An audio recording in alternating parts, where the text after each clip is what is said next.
Hi there, it's Melissa Benaroya with Childproof Parenting Live, and I'm excited to chat with you today about emotion coaching. This is a really popular topic. I teach it several times a year, and I think it's especially popular here in the Pacific Northwest because we are lucky enough to have Dr. Gottman based here in Seattle. And if you don't know who Dr. Gottman is, he is a world famous researcher on couple relationships and emotion coaching. And I use emotion coaching with my own kids, and I teach emotion coaching usually in 2-hour classes, but I also have that course online as well. And I just wanted to spend some time sharing with you what an emotion coaching parent is, what it looks like, and how to use emotion coaching as a tool. So I use the word emotion coaching kind of two ways. One, to describe a parenting style, and then also a way of problem solving with your child using Dr. Gottman's 5 steps of emotion coaching. So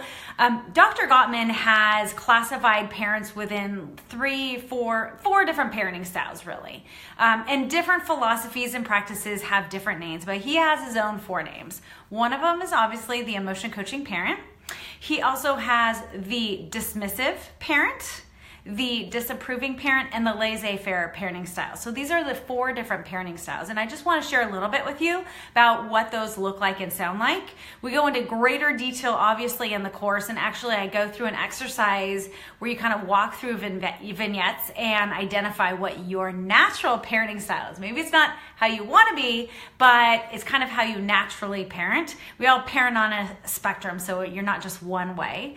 But there's a lot that we can do to be more intentional, to become more of an emotion coaching parent if you're not already. So let me just share a little bit with you about what those different parenting styles look like. So the dismissive parenting style is a parent that loves all of these parents love their child and want the best for their child and think they're doing what's best at the same time too. So I just want to call that out to begin with. So there's not like bad parents and good parents.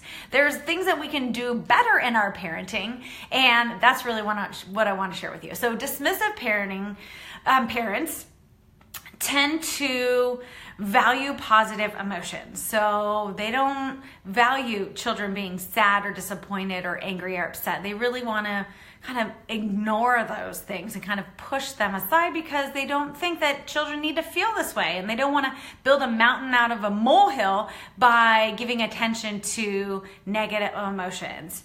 And this might sound like at the swimming pool. I hear this all the time. I use this example all the time.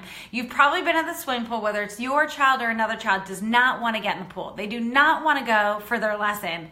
And you often hear parents saying, look, all the other kids are doing it. It's going to be fine. We did it before. I'll take you to ice cream. All of those things that parents are doing to encourage their child to participate and get in the pool are actually dismissive because we're not acknowledging how that child is feeling, what they are thinking in that moment. So there is good intentions there, but it's not helpful because kids don't learn to trust their emotions, and many times they feel like negative emotions are bad, and negative and positive emotions are neither good nor bad. They're all just normal. So dismissing, there's a disapproving parenting style, and that parenting style is a parent that tends to use punishment or discipline with normal behaviors associated with emotion. So maybe a child's crying or coming out of bed saying, I'm scared. And in response, the parent says, there is nothing to be scared about. Go on back up to bed. I don't want to hear this again. If you say that again, I'm going to cancel your play date tomorrow. So there is a punishment associated with the child's feelings and reactions in the moment. Not helpful. These kids tend to really feel like their emotions are bad, they're scary, that they shouldn't feel this way. They tend to push these emotions down because they don't want to get in trouble for feeling a certain way or showing emotion. And many times these kids later in life tend to have anger management issues because they've bottled it up for so long. And sometimes these kids also will tend to have anxiety with a natural emotional reaction. So they feel like it's bad, they shouldn't be feeling this way, and they get really anxious when they're upset, angry, disappointed, or frustrated. So that's the second one, the disapproving. The third parenting style is the laissez-faire parenting style. And this parent acknowledges all emotions. They allow their child to feel and express all of their emotions. They are there with them. What they fail to do, though, is set limits. And it's not setting limits on the emotion, but it's setting limits on the behavior. And this is kind of like an anything goes. Oh no, they made you sad, right? We're acknowledging the emotion, but we don't give kids some tools or strategies to know what to do in those moments when we feel that way. And many times these parents use their child's behavior or their child's emotion as an excuse for the behavior. So maybe they're upset and they threw sand at somebody else, and they said, oh no, he was just really upset that you took the shovel. So they many times use that as an excuse. Not super helpful. So those are the first three. Obviously not the best. I would say laissez-faire is the closest to the emotion coaching style. So the emotion coaching style of parenting is a parent that allows for the full range of human emotions. They acknowledge that emotions need to be expressed. They're there to support their child. They tend to tune into lower intensity emotions before they escalate. They don't wait for the full-on meltdown to respond, or they can catch it even before there's a strong emotion. They acknowledge their child's emotions. They coach their child through what they're thinking, what they're feeling, helping them figure out what they actually want and need. Many times our child's behaviors or big emotions are in reaction to something, and they're not really processing and thinking through how to get what they need or how to say no, or I don't want to do it in a positive, safe, healthy way. So they help coach and they help problem solve. And this is the biggest piece. And this is where the laissez-faire parent kind of is short that the emotion coaching parent does. So the emotion coaching parent sets limits on behaviors.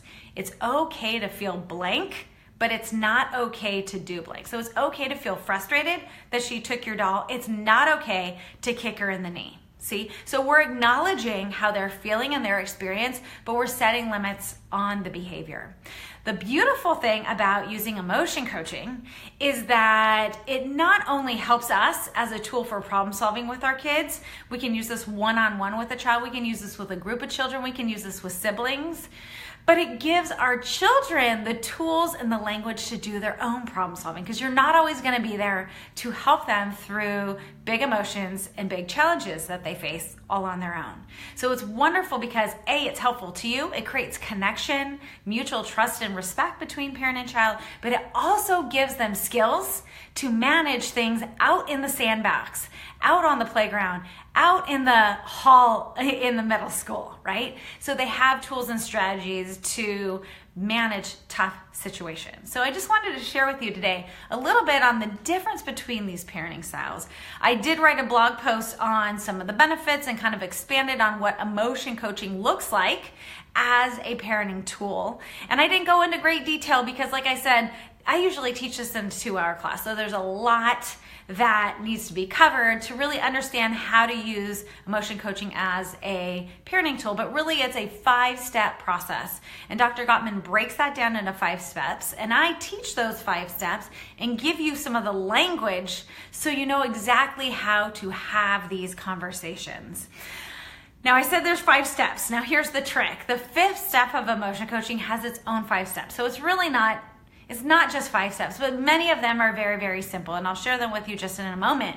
But I had a few questions in response to this week's blog post, and some of you got the email from me about it as well. And I know many of you have actually already signed up for the emotion coaching course, but many of you also had questions before you signed up. So I wanted to make sure I answered those for you today here live, and if anything else comes up for you, please feel free to ask right now here or post when this is no longer live so I can jump back in and answer those questions as I see them come up. Okay, so I wrote those questions down. So this was Trish. She asked, do I have to do this all of the time? What if I slip into my old ways? What if she slips into being a dismissive or a disapproving parent? The good news here, Trish, is that you really only need to use emotion coaching 40% of the time to be an emotion coaching parent. So this is not the end all be all way of responding to every child's emotion and challenge. Okay, this should be one tool in your parenting toolbox. And I really look at this as a kind of a higher level parenting tool. I think you should have at least 5 or 6 solid parenting tools in your box. That's what I cover in the Childproof parenting course, but I think this is one that gets covered as well. But I think this one has kind of several layers, and there needs to be an awareness and practice of other tools first to really grasp this. That doesn't mean that it can't be helpful and you can't use it right away, but I think it's most valuable when you've got that toolbox, because you need to have other responses, because it's not appropriate in every situation. So I hope that answers your question. 40% of the time, in order to be a motion coach, the goal is not to be perfect, not to use it all the time, and it's not always appropriate in the moment. And we're always gonna slip. And like I said before, we parent on a spectrum. So maybe I'm a little laissez-faire every now and then, but I really intentionally want to be more of an emotion coaching parent. I can definitely do that through practice and using this framework. It can help me to be more of an emotion coaching parent. It just so happens I've been practicing this for many, many years, so I'm pretty good at it now, but that's only because I've had lots of practice. This was not natural to me. I got trained, I would say 7 or 8 years ago, in Dr. Gottman's course on bringing baby home, which is really about couple relationships with a child involved and emotion coaching. So I've been practicing this for about 7 or 8 years now. And my kids are 11 and 13, so I've had lots of practice over the years. Another question, this is from Cindy. Doesn't need to be in the moment. Okay, so great. I think what she's asking is, do you need to use the emotion coaching conversation or use this framework in the moment when something happens? And the answer to that is no, you do not. Some parents think that these tools and responses are only effective when we use it right in the moment, because otherwise our kids aren't going to make the connection. Many times it's better that we wait. Many times kids are not open to having this conversation in the moment because they're defensive or they're embarrassed. Maybe you're in public and there are other people around. They might not be open to having this conversation, right? They might be still too emotional to engage in the dialogue. So it's perfectly fine to have this conversation later in the car on the way home, or maybe even at bedtime when everybody's a little bit more relaxed and can reflect and are more open to connecting with you. So please know that if you don't nail it right in the moment, that is perfectly okay. And sometimes it's even better. Sometimes it's an opportunity to say, you know what just happened isn't okay, and we're going to talk about this and we're going to figure out something to do different next time. Perfectly fine. That's a great question, Cindy. I have 1 or 2 more. It says, what if my partner, so the other parent in our family, doesn't use emotion coaching? That's a great question. Most families, I have one parent signing up for my classes. It's wonderful when both parents take this course together, even a parent and another caregiver. So many times I have as partners nannies and grandparents and friends. Anybody that is really helping you to raise your child is your partner in parenting.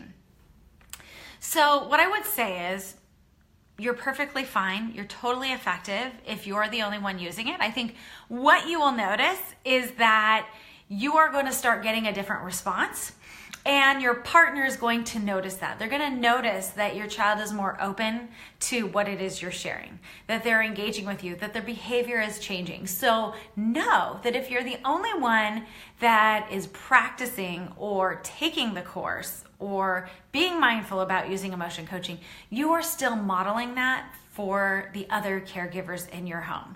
So eventually they will pick that up if you are consistent in using it.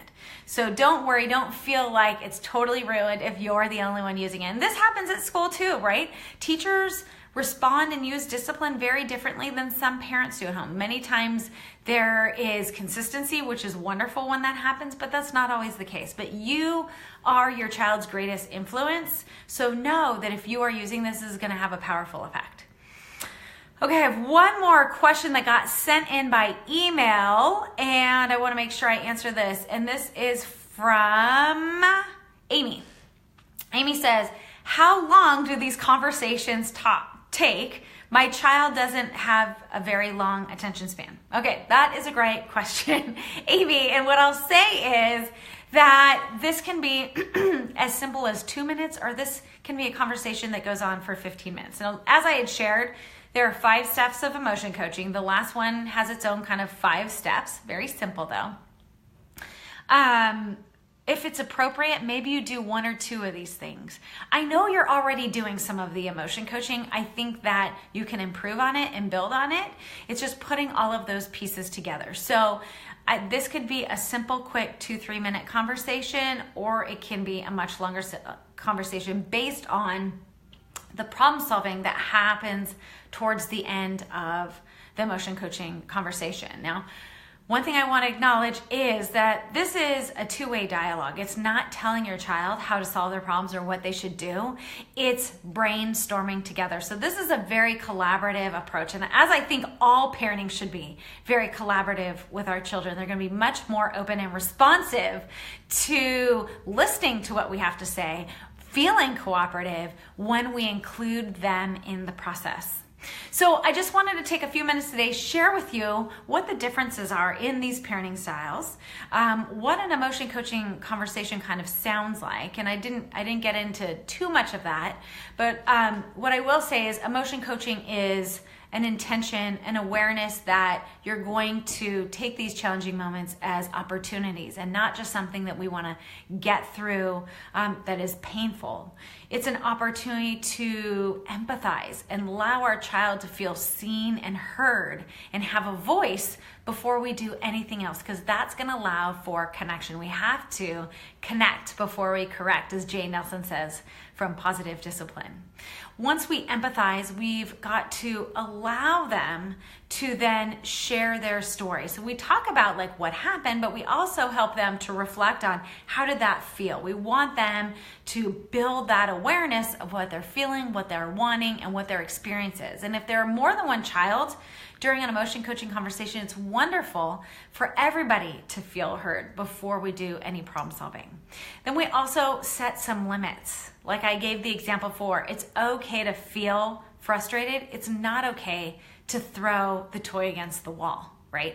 So we set limits and then we do some problem solving. There's little bits and pieces in between I'm not covering, but then we do some problem solving and allow the child to come up with some ideas. And we may need to coach them a little bit and asking things like, well, what did you do last time this happened? Or what's another way you could ask? Or, hey, do you want to hear what other kids have tried? There's ways that we can coach children to come up with ideas. And once they come up with a few ideas, and at least one or two decent ones, some of them are going to be bad.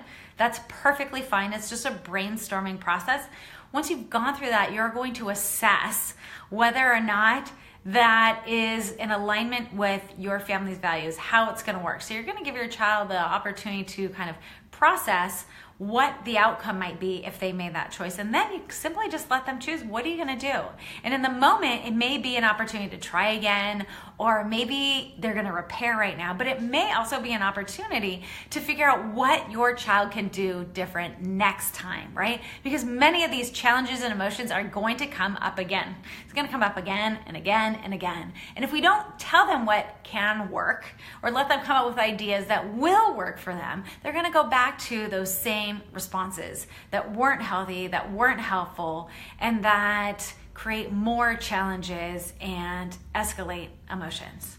So I wanted to be here today to answer those questions that got sent in about emotion coaching. Also, be sure that I answer any questions that may have come up live for you. As I had shared with you, the course is online, and this week for my readers and all those people on the Childproof parenting list, I offered a special bonus of 40% off, and that goes through tomorrow night, which is Saturday night at midnight. And if you didn't get that email for whatever, many times your emails go into your spam folder or social folder or promotional folder. So please be sure to look for them because I hate for you to miss these time-sensitive offers. I'll make sure I post the link down below. So if you want to sign up for the emotion coaching course or even just check it out and see what it entails, you can go to that site and check it out. So I'll make sure I attach that. I also want to share with you something I'm really excited about.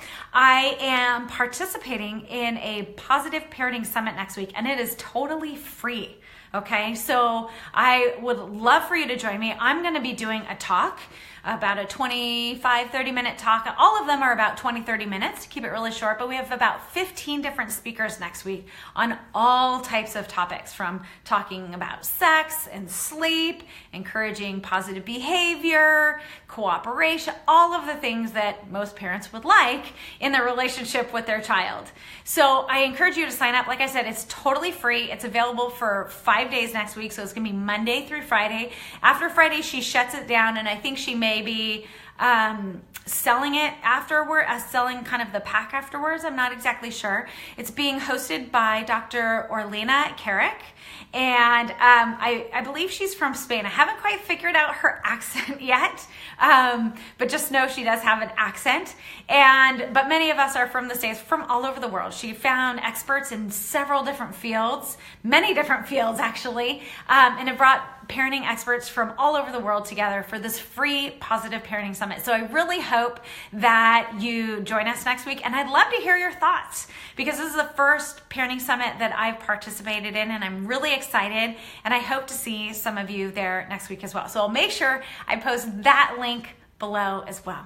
All right, so if I don't have any questions, I didn't see any questions pop up. I don't think I did. I may have missed. I saw something pop up. I'm really bad at this. I want to make sure I answer it. But if I did miss it, please post below and I will jump in and answer your questions in the thread below this live video. All right, everybody, have a fabulous week. Thank you again for popping in and joining me on the emotion coaching topic. I do have a blog post, and there is, of course, a free download because I love giving you guys cheat sheets and things to take with you. I'm a really tactile person. It's great that I read it online, but I need to take something with me. So I've created something for you to take with you as well. So please feel free to download that and share it with your partners in parenting. And I will be back again next week answering more questions on another topic. All right, have a fabulous week, and I'll see you next Friday. Bye.